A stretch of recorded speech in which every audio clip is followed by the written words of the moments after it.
주의 말씀은 내 인생의 빛입니다. 주의 말씀은 내 삶을 변화시킵니다. 오늘도 주의 말씀에 마음의 문을 엽니다. 말씀하여 주옵소서. 듣고 깨닫고 말씀대로 살겠습니다. 아멘. 할렐루야. 예수 그리스도 다시 살아나셨습니다. 이 땅의 모든 사람들이 마지막으로 남기는 흔적이 있습니다. 흔적. 그건 무덤이죠. 우리가 길 가다 보면 고물상 같은 데에서 유품 정리해 줍니다. 그런 현수막이 있더라고요. 아마도 고인이 된 그분이 남겨놓은 것을 옛날에는 다 태워버렸는데 요즘은 고물상에서 헌 옷도 수거해가고 모든 거 다 수거해 가는데 왜 그 고인이 남겨놓은 그 모든 살아생전에 입었던 옷이나 비품들을 다 정리를 할까요? 없애잖아요. 다 없애는데 그런데 남아있는 흔적이 딱 한 가지 있어요. 그게 무덤입니다. 무덤은 죽음의 상징이죠. 누군가가 무덤이 있다라고 하는 것은 그 사람이 죽었다라는 것을 말해 줍니다. 여러분들은 무덤이 있으신가요? 혹 여러분들 가운데 내가 앞으로 죽으면 여기에 묻힌다 해서 가묘 그렇게 해놓으신 분들도 있을 겁니다. 자리는 봐놓으신 분이 있는지는 모르지만 아직 무덤 없잖아요. 오늘 본문은 예수님의 무덤에서 일어난 일을 기록해 놓았습니다. 예수님의 무덤이 있다는 것은 예수님이 확실히 죽었다. 그걸 말씀해 주고 있습니다. 증명하는 증거물이에요, 무덤이. 예수님의 무덤을 찾은 사람들이 이해할 수 없는 혼란과 또 슬픔, 또 전혀 생각하지도 못했던, 상상하지도 못했던 그 기쁨을 누리는 것으로 오늘 본문은 마무리되어서 갑니다. 오늘 본문의 내용이 마리아 제자들 어찌 보면 무덤에 갔다가 슬픔이잖아요. 주체할 수 없는 슬픔으로 찾아갔는데 마지막은 기쁨으로 돌아오더라. 오늘 그것이 설교의 주된 내용입니다. 안식 후 첫날 새벽, 오늘날로 말하면 주일입니다. 마리아가 예수님 무덤에 찾았습니다. 무덤을 찾은 이유가 뭘까? 예수님의 장례를 좀 제대로 그렇게 해보자 해서 이 마리아가 향품을 준비해서 예수님의 무덤으로 찾았습니다. 예수님은 안식일 전날, 그러니까 금요일 날 십자가에 달려 죽으셨습니다. 유대인들의 풍습, 안식일 날은 십자가에 죽은 사람을 십자가에 달아놓지 않습니다. 금요일 날 죽으셨잖아요. 그 다음 날이 안식일인데 안식일 날은 십자가에 달려 죽은 그 시신을 그대로 방치해 두지 않습니다. 그것을 내려서 우리 말로 하면 3일장도 못하고 그냥 급하게 시신을 그냥 숨기듯이 그렇게 처리해야 하는 과정을 예수님이 당하셨다. 안식일 전날 오후에 돌아가셨기 때문에 안식일을 준비하기 위해서 급하게 장례를 치루었으니까 모든 것들이 완벽하게 장례를 했다라고 할 수 없었을 것입니다. 그래서 오늘 요한복음을 읽었습니다마는 다른 성경을 찾아보면 그 예수님의 장례하는 그 과정 속에서 아리마대 요셉이 어떤 역할을 했는가 설명해 놓고 있습니다. 어쨌건 예수님이 돌아가시고 예수님의 장례는 거창하게 지낼 수 있는 시간적인 환경적인 그런 분위기가 아니었습니다. 숨기듯이 도망치듯이 그렇게 급하게 장례가 이루어졌기 때문에, 그래서 안식일이 지나자마자 여인들이 향품을 준비해서 예수님 제대로 장례를 이렇게 하지 못했으니까 장례를 제대로 이렇게 해 주려고 예수님의 무덤을 찾았다라는 것이 오늘 본문의 내용입니다. 여기에서 궁금한 것이 아무튼 장례를 치루었잖아요. 무덤에 장사했는데 무덤을 만들었으면 그만이지 왜 다음날 찾아가서 무덤에 들어가서 어떻게 향품을 만드느냐, 그렇게 궁금해 하시는 분이 예전에 계시더라고요. 여기에서 우리나라의 장례 문화하고 유대인들의 장례 문화하고는 다릅니다. 유대인들의 장례 풍습은요, 그냥 땅을 파고 묻는 게 아니에요. 동굴에다가 사람의 시체를 넣어놓고 그 동굴 입구를 큰 돌로 막아 놓습니다. 막아 놓고 몇 년이 지나면 시신이 다 부패하고 뼈만 남을 거 아니에요. 그럼 몇 년 있다가 다시 가족들이 들어가서 뼈만 수습해서 한쪽에 모아놓고 또 무덤을 닫아놔요. 또 그 무덤 문을 닫아 놓습니다. 그리고 가족들 중에 누군가 또 죽음을 맞이했다. 그러면 또 그 묘에, 그 동굴에 또 아들이 들어가서 장례가 되는 거예요. 오늘날로 말하면 동굴 하나를 딱 정해놓고 가족 묘지, 가족 동굴로 대대로 쓰는, 그게 보편적인 유대인들의 장례 문화입니다. 그래서 창세기에 보면은요, 아브라함이 막벨라 동굴을 가족 묘지로 샀다라는 내용이 있습니다. 누가요? 아브라함이 동굴을 하나 샀어요. 가족 묘지로 쓰려고. 우리 가족 묘지는 이제는 이 곳에서 이제 장례를 한다. 우리로 말하면 문중산에 문중묘 이렇게 서놓는 것처럼 동굴 하나를 딱 구입을 해서 이거는 앞으로 우리 문중에서 장례하는 그런 용도로 동굴을 하나 마련해 놓는 겁니다. 그런데 부자들은요, 나는 돈이 있으니까 다른 사람이 쓰던 그 무덤에 들어가고 싶지 않다. 그래서 자기가 특별히 돈을 들여서 무덤 하나를 따로 장만을 해요.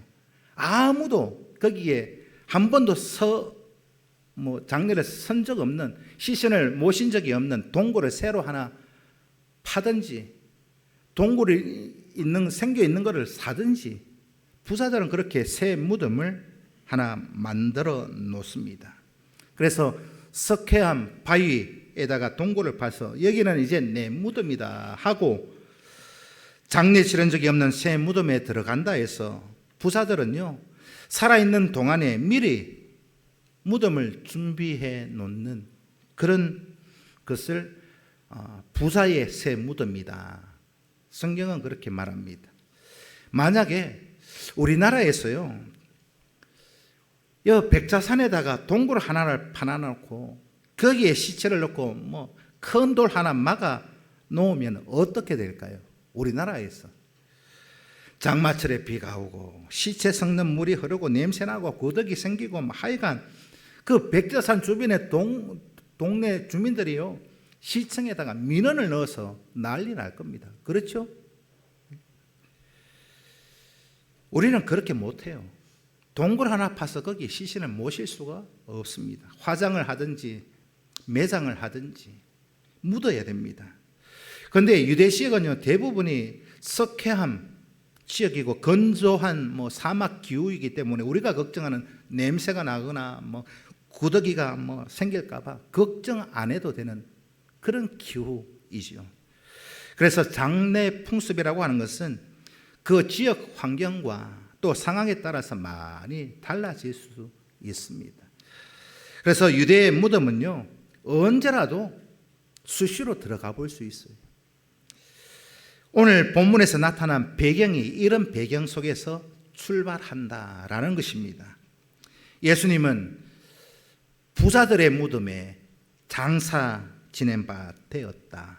아리마대 사람 요셉, 자기를 위해서 준비해 놓았던 그 새 무덤, 그 새 동굴에 예수님을 모셨습니다.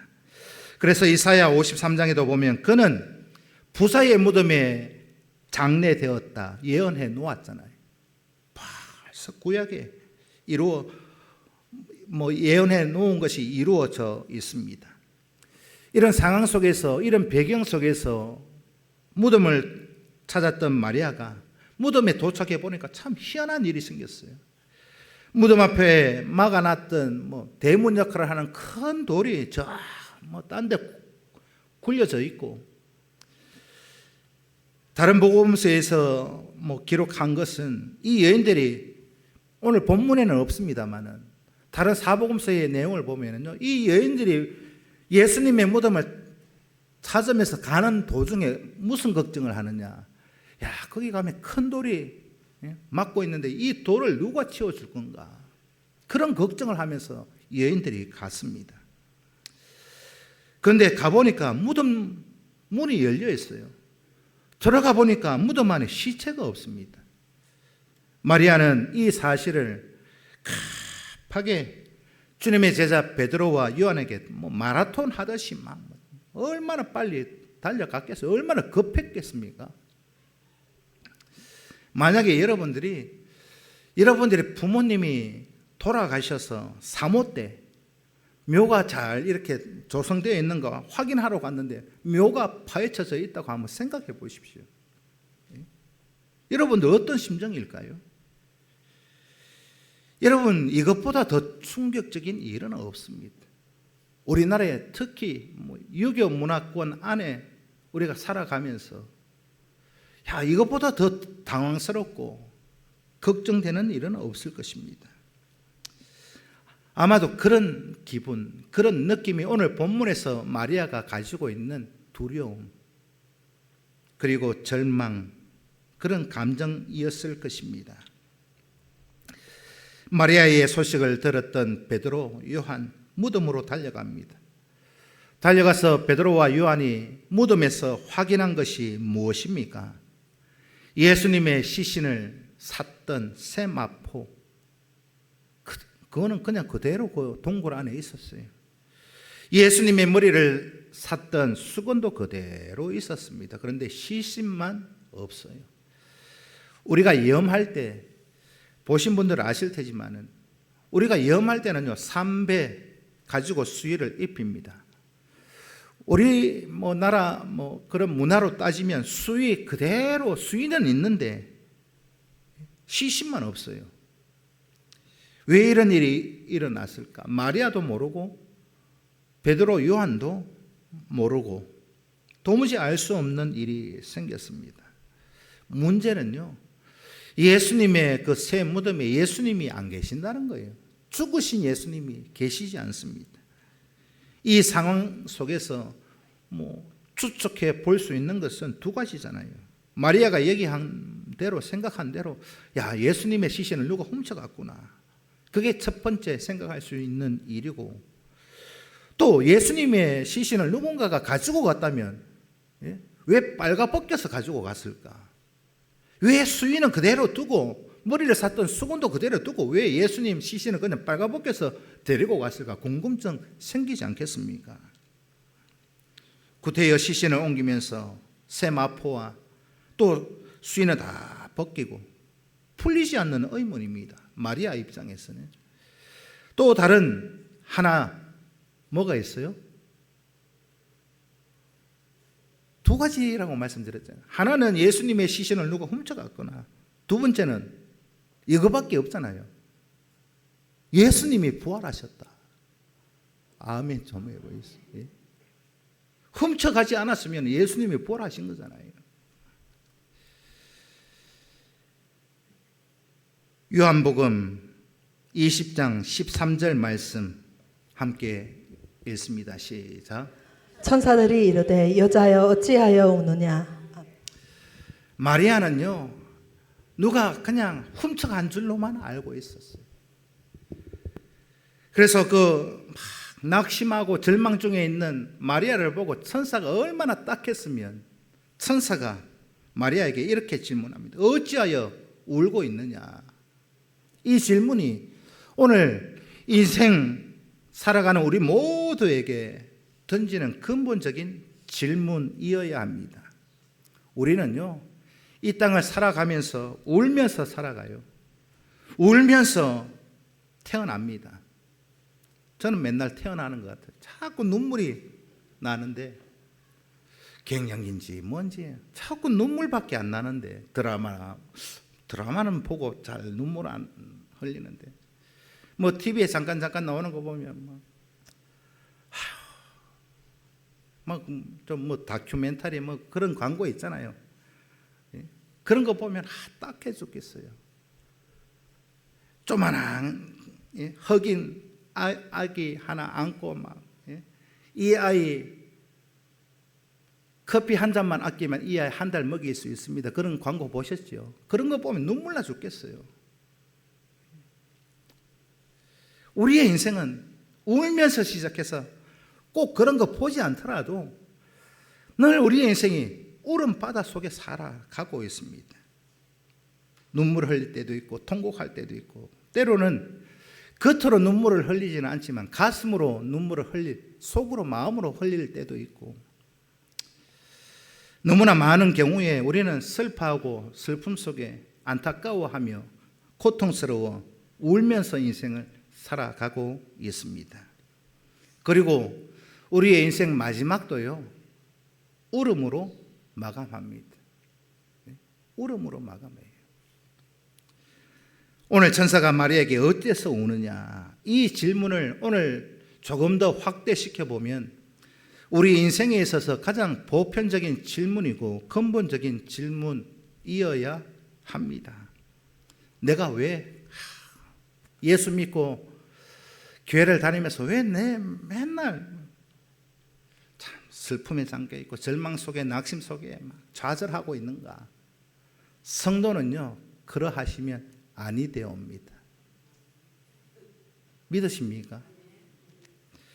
천사의 질문에 마리아는 이렇게 답을 합니다. 요한복음 20장 13절 하반절 말씀을 읽습니다. 시작. 사람들이 내 주님을 옮겨다가 어디에 두었는지 내가 알지 못함이니이다. 이렇게 마리아가 답을 하고 뒤를 돌아보니까 또 어떤 한 사람이 서 있어요.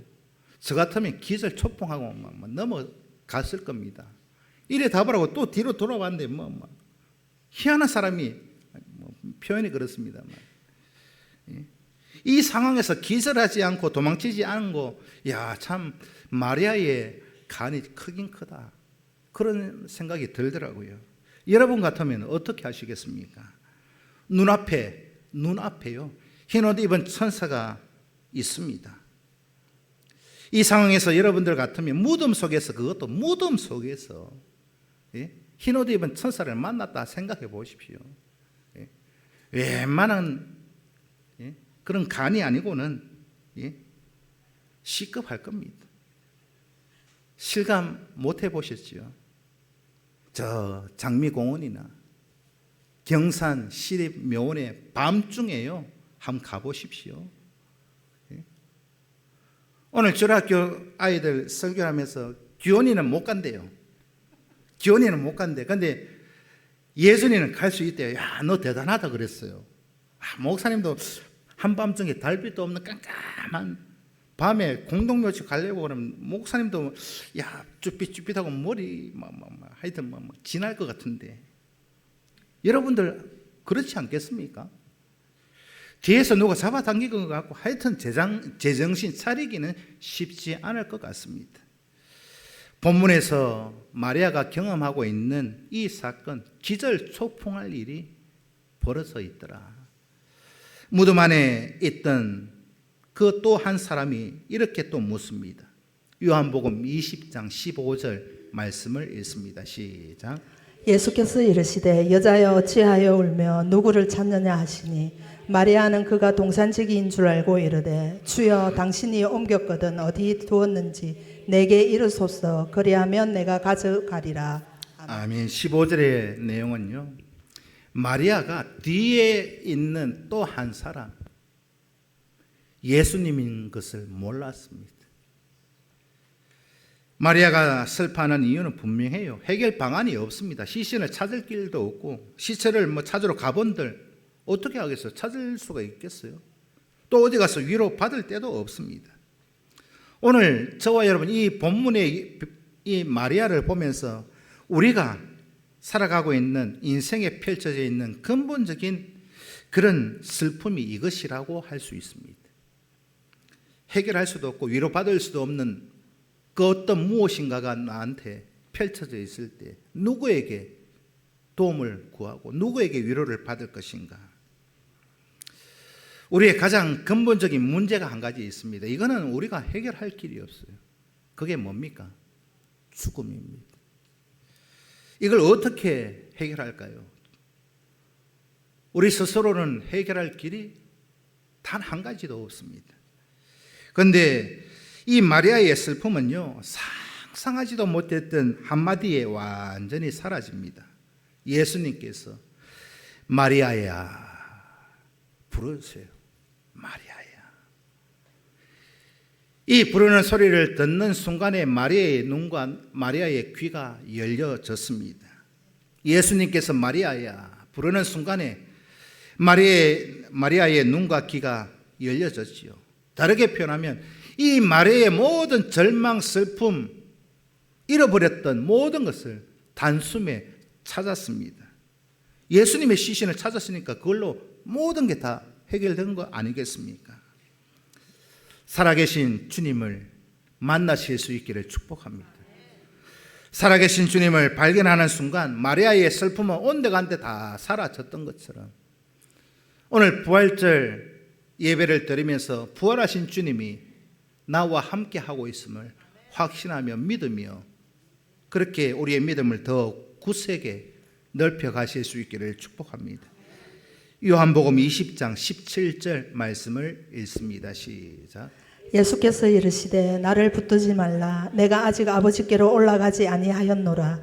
너는 내 형제들에게 가서 이르되 내가 내 아버지 곧 너희 아버지 내 하나님 곧 너희 하나님께로 올라간다 하라 하시니. 아멘. 아멘. 오늘 본문 가운데에서 가장 중요한 말씀이 17절 말씀입니다. 오늘 저와 여러분 우리에게 가장 이 18절까지 읽었습니다만 오늘 본문에서 한 절의 요절을 찾으라면 17절 내용입니다. 예수님이 부활하신 것하고 오늘 저와 여러분하고 무슨 관계가 있느냐 하는 것입니다. 예수님은 부활하셨는데 우리는 무덤에서 영원히 부활하지 못한다. 예수님의 부활은 우리하고는 아무 상관없는 겁니다. 맞죠? 예수님은 부활하셨는데 나는 부활하지 못한다. 나는 하나님의 자녀는 아니라는 겁니다. 우리가 예수님 부활하셨는데 나는 죽음에서 벗어나올 길이 없다. 그거는요, 오늘 이 부활절 예배를 하나님 앞에 드릴 이유도 없는 겁니다. 그런데 왜 오늘 우리가 이 주일날 부활절 감사 예배를 드리느냐? 오늘 부활하셨던 주님이 마리아에게 하셨던 그 17절의 말씀이 오늘 예수님의 부활, 우리와 어떤 관계가 있는지를 말씀해 주고 있습니다. 요한복음 20장 17절 하반절을 한 번 더 다시 읽습니다. 시작. 너는 내 형제들에게 가서 이르되 내가 내 아버지 곧 너희 아버지 내 하나님 곧 너희 하나님께로 올라간다 하라 하시니. 아멘. 또 18절에 보면은요, 이 마리아가 가서 살아나신 예수님을 보았다 하고 그대로 전달하는데 그 전달 내용이 20장 18절 말씀입니다. 함께 읽습니다. 시작. 또 주께서 자기에게 이렇게 말씀하셨다가 이르니라. 아멘. 17절에서 마리아에게 하신 이 말씀을 이 마리아는 제자들에게 가서 그대로 전달했습니다. 오늘 본문 이 17절 말씀이 다르게 표현하면 룻기서에 기록되어져 있는 룻의 신앙의 고백과 너무나 일치합니다. 너무나 비슷해요. 룻기 1장 16절 말씀을 읽습니다. 시작. 룻이 이르되 내게 어머니를 떠나며 어머니를 따르지 말고 돌아가라. 강권하지 마옵소서. 어머니께서 가시는 곳에 나도 가고 어머니께서 머무시는 곳에서 나도 머무겠나이다. 어머니의 백성이 나의 백성이 되고 어머니의 하나님이 나의 하나님이 되시니라. 아멘. 오늘 요한복음 20장 17절에 하반절에 보면 내가 내 아버지 곧 너희 아버지, 내 하나님 곧 너희 하나님, 너희 하나님이 나의 하나님이고 나의 하나님이 너희 하나님이다, 이 얘기잖아요. 17절 후반부에 있는 내용이. 그런데 룻기서에서는 무엇을 말씀하고 있습니까? 룻은요, 여러분들이 다 잘 아시는 것처럼 이방 여인이었습니다. 모압 여인이었습니다. 언약 백성 안에 들어가지 못하는 여인이었습니다. 그런데 나오미가 돌아가라고 하니까 룻이 뭐라고 말합니까? 어머니의 백성, 하나님이 택하신 언약 백성, 내 백성이 되고, 어머니의 하나님이 누구의 하나님이 된다고요? 내 하나님이 된다. 그러니까 어머니가 가시는 곳에 나도 가고, 어머니가 머무는 곳에 나도 머물고, 어머니가 죽는 그곳에서 나도 죽겠습니다 하는 룻의 고백이었습니다. 이 고백이 나오미에게 한 룻의 고백, 저와 여러분들의 고백이 꼭 되실 수 있기를 축복합니다. 한 백성이고 한 성도고 한 하나님이니까 오늘 저와 여러분, 나의 하나님이 여러분들의 하나님이고 여러분의 하나님이 저의 하나님인 줄로 믿습니다. 룻이 그렇게 고백했잖아요. 어머니와 나는 하나입니다. 함께 가고 함께 머물고 함께 거기에 있겠다, 이 고백으로 룻은요, 이방 여인이었지만 언약 백성 안으로 들어오게 되었다는 것이지요. 베들레헴으로 돌아와서 빈손으로 돌아왔던 이 룻이 나중에는 성경을 보면 충만케 채워지는 그 내용을 룻기서가 기록해 놓고 있습니다. 룻기, 이 성경에서 보여주고 있는 그 구원의 원리를 오늘 본문에서 예수님이, 부활하신 예수님이 마리아에게 분명히 말씀하고 있습니다. 룻의 고백이 정확하게 마리아에게 하신 17절의 내용이 그 모든 내용과 너무 일치하지 않습니까? 부활하신 주님이 마리아에게 하셨던 그 말씀, 바로 구원의 약속이었습니다. 오늘 저와 여러분, 부활절 예배를 왜 드리십니까? 예수님께서 가시는 곳에 우리도 가기 때문에. 믿으십니까? 예수님이 머무는 곳에 우리도 머물기 때문에. 예수님의 아버지가 우리의 아버지이십니다. 예수님의 하나님이 우리의 하나님이십니다. 믿으십니까? 이것이 부활하신 주님이 우리에게 약속하고 계시는 내용입니다. 오늘 우리에게 어떻게 적용시켜 가야 합니까? 예수님께서 저와 여러분들의 죄를 짊어지고 죽으셨다가 장사되셨다가 무덤에서 살아나셨습니다. 그렇다면 오늘 저와 여러분들도 예수를 나의 주로 고백하고 시인하는 믿음을 가진 모든 이들도 살아날 줄로 믿습니다. 주님이 이 시간도 하나님 우편 보좌에서 영원한 영광을 누리고 계시잖아요. 우리는 아직 거기에 도달하지 못했어요. 그렇다면 우리도 언젠가는 하나님이 오라 하시는 그날에 영원한 영광을 하나님 우편 보좌에서 누려갈 줄로 믿습니다. 이것이 부활의 복음입니다. 암만 우리가 예수를 믿는다 말은 해도 이 부활 소망이 없으면 예수 믿는 것이 아닙니다. 새 언약 안에서 예수님과 함께 영원한 생명, 영원한 영광을 누려 가실 수 있는 복된 평산교회 성도, 저와 여러분 되실 수 있기를 축복합니다. 살아나신 예수님을 보고 예수님의 말씀을 들었던 마리아는 다시 제자들에게 달려갑니다. 2절에서 마리아가 제자들에게 달려갔지요. 안식 후 첫날 이른 아침에 무덤에 와서 무덤에서 벌어진 일을 보았습니다. 그리고 마리아가 제자들에게 달려갔지요. 그리고 18절에서 또 마리아는 다시 달려가요. 2절에서 한번 달려갔고 18절에서 다시 한번 달려가는데 전하는 내용이 다르잖아요. 2절에서는 예수님의 시신이 없어졌다 알렸고, 두 번째는 충격적인 사실을 부활의 소식을 제자들에게 전해주기 위해서 달려갔습니다. 이 내용을 보면서 참 안식 후 첫날 이 마리아가 굉장히 바빴을 것 같아요. 그렇지 않겠습니까? 주일 새벽부터 막 예수님 무덤 갔다가 식겁해가지고 또 돌아왔다가 제자들한테 갔다가 또 다시 왔다가 막 부활하신 주님을 만났으니까 또 전달하러 또 막 얼마나 막 온 천지에 막 바쁘게 돌아다녔을까요? 열심히 쫓아다니고 있었습니다. 그런데요, 오늘 본문 2절 말씀하고 18절 말씀하고 차이점이 뭡니까? 방금 말씀드린 것처럼 2절에서는 마리아가 목격한 충격적인 슬픈 소식을 전하기 위해서 제자들에게 달려가지요. 이제는 18절에서는 전혀 정반대의 기쁨의 소식을 전달하러 가고 있습니다. 제자들에게 뭐라고 말합니까? 부활하신 주님을 만났다. 주님이 이렇게 말씀하셨다. 그 소식을 안고 벅찬 마음으로, 기쁜 마음으로 달려갔습니다. 2절과 18절 사이에 어떤 사건이 있었습니까? 마리아의 슬픔 그리고 기쁨 사이에 어떤 일이 있었느냐? 마리아가 부활하신 주님을 만났습니다. 주님으로부터 부활의 영원한 복음을 전해 들었습니다. 부활하신 주님이 슬픔 중에, 절망 중에 있는 마리아에게 상상할 수 없는 기쁨의 말씀을 주심으로 마리아의 삶이 달라졌습니다.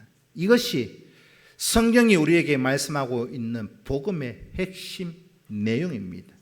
우리가 아무리 교회를 10년, 20년, 100년을 다녀도 부활의 주님을 내가 만나지 못하면 그거 헛수고입니다. 진짜요. 여기 앉아 있을 필요 없습니다. 살아나신 예수를 내가 체험하지 못하고 있다면 헛수고입니다. 주님, 오늘 이 시간 우리에게도 동일한 말씀을 하십니다. 어찌하여 울고 있느냐? 어찌하여 울고 있느냐? 제가 우리 성도들에게 자주 말씀드리잖아요. 예수 믿으면서 맨날 낙심하고 막 고민하고 걱정하고 그거 믿음 없다 말씀드렸죠. 그거 저의 얘기가 아니라 주님의 말씀입니다. 누구누구 성도여 왜 울고 있느냐? 슬픔으로 울 이유는 없다. 오늘 마리아에게 하신 그 말씀이 오늘 우리에게 들려지는 말씀으로 가지실 수 있기를 축복합니다. 예수 믿는 기쁨, 예수 믿는 즐거움, 그게 있어야죠. 전제 조건이 있습니다. 예수님을 만났다면. 앞으로는 제가 교회를 이렇게 섬기면서 맨날 우거지상하고 불평하고 원망하고 남 어떻다 저떻다 하는 사람은 저 사람은 아직 예수를 못 만났다 여겨도 되겠습니까? 예? 아멘 좀 해보십시오. 늘 감사하고 늘 기뻐하고 늘 행복해 하실 수 있는 우리 교회 되실 수 있기를 축복합니다. 부활절이 우리에게 중요한 이유가 여기에 있습니다. 부활하신 주님을 만나면 그 모든 해결하지 못하는 문제까지도 슬픔과 고통이 기쁨으로 바뀌어질 줄로 믿습니다. 예수님을 구주로 믿는 사람은요, 예수님과 하나입니다.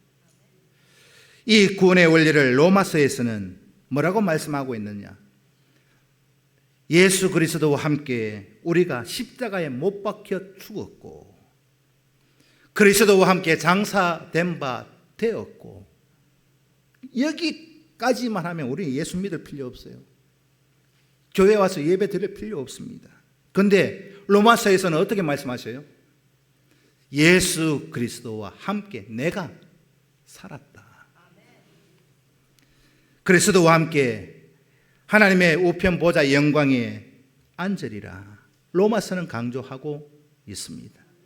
성도의 삶은요, 죽음의 문턱에서 끝나는 것이 아닙니다. 성도의 삶은 때로는 이 땅에서 살아가는 날 동안에 어려움이 있을 수 있습니다. 고통이 있을 수 있습니다. 그러나 그것으로 끝나는 것이 아닙니다. 성도의 삶은요, 예수님이 세상을 이기셨던 것처럼 그 예수님이 나와 함께하고 그 예수 그리스도의 능력이 나에게 있다면 눈물 흘릴 일은 있다 없다? 없어요. 죽음을 이기신 예수님이 오늘 우리 평산교회 성도들에게 이와 같이 말씀합니다. 요한복음 16장 33절 말씀을 읽습니다. 시작. 이것을 너희에게 이르는 것은 너희로 내 안에서 평안을 누리게 하려 함이라. 세상에서는 너희가 환난을 당하나 담대하라, 내가 세상을 이기었노라. 아멘. 믿으십니까? 아멘. 확실히요? 아멘. 세상에 가서 위로, 평안 찾아본들 찾을 수 없습니다.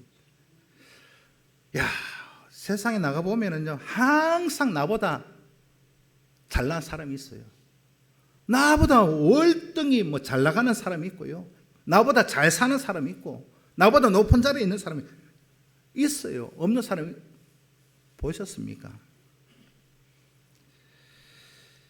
세상을 이기는 방법은요, 주님 안에서 영원한 위로와 평안을 누려가는 것이다. 누려가실 수 있기를 축복합니다. 부활의 믿음을, 부활의 기쁨을, 부활의 영광을 여러분 가지실 수 있기를 축복합니다. 왜요? 예수님이 나의 예수님이고 그 예수님의 하나님이 나의 하나님이고 나와 함께하고 있기 때문에 이 부활의 영광을 오늘 우리의 모든 삶의 모습 속에서 날마다 누리며 살아가실 수 있기를 축복합니다. 그런 의미에서 오늘 찬양 드렸던 찬송가 160장 한 번 더 힘차게 기쁨으로 감사함으로 찬양 드리도록 하겠습니다. 찬송 160장 찬양 드립니다.